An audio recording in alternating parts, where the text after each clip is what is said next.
Hi Skin Games, Tyler Card here with my model Jodie, and this is week 8 of our compromised barrier case study. So when Jodie first came to me, her skin wasn't just breaking out, her barrier was inflamed, reactive, dehydrated. She had significant redness across her cheeks and chin, which made her very sensitive to friction and to active ingredients. So our entire approach was barrier first, correction second. We focused on rebuilding resilience using Pre and Probiotics, Lipid-Rich Hydration. We also avoided steam, heat, and extractions, kept everything cool with refrigerated masks and cooling globes. We were able to slowly integrate more corrective steps like introducing Mandelic acid for gentle exfoliation. And we also completed 3 oxygenating treatments to support cellular repair, calm inflammation, and keep acne triggering conditions under control without compromising her barrier. But I'd love to let Jodie share her experience and how her barrier has changed over the last 8 weeks.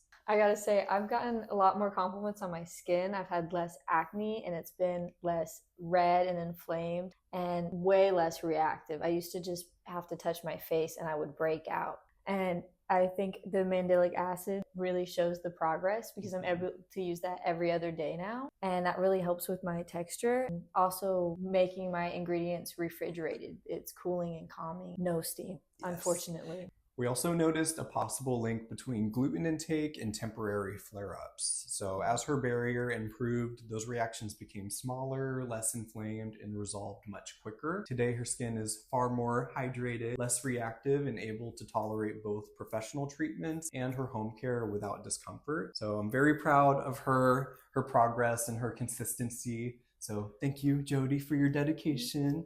And thank you, Skin Games, for following our barrier journey.